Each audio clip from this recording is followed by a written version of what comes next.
Guys, so dito tayo ngayon sa Tagaytay, sa Bailin. So malayo kasi ako sa Talyer.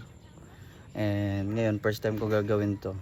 Nag-change oil tayo ng Ninja 400. First time ko gagawin, DIY. Ewan ko anong kalalabasan. Pag di na ako nakapag-ride sa susunod, ibig sabihin pumalya.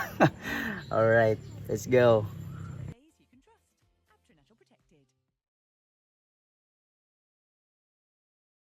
So yun guys, ito na yung condition ng oil ko ngayon. Medyo chocolatey body na. So antay na lang natin, ma-drain to ng buo. Wala kasi akong air pressure sa para mabilis. So kailangan ngayon, antay na lang natin na bumagsak lahat ng oil.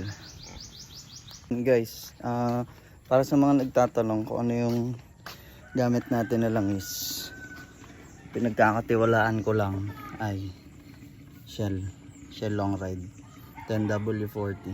Yan.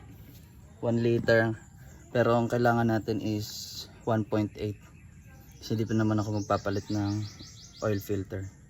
So 1.8 lang yung magagamit natin. Shell long ride guys. So okay na,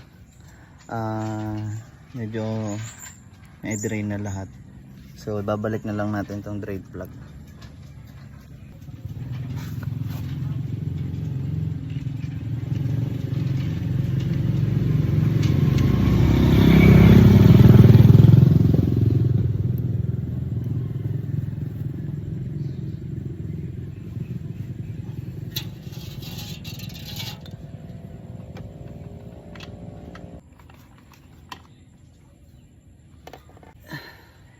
So yun guys, okay na. Nakabit na natin drain plug.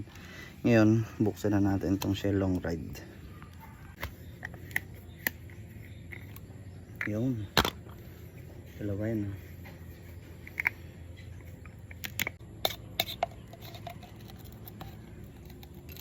Oops.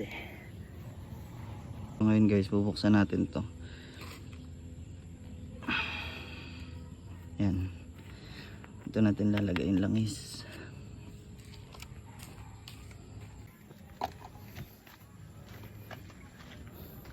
Medyo komplikado kasi ang hirap mag video.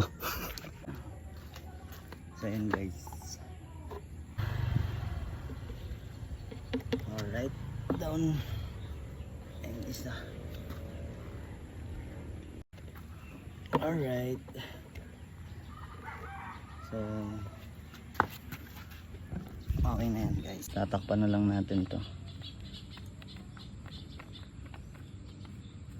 Hand tight lang yan. Yan. Okay. Guys, dito na magkakaalaman kung anong resulta.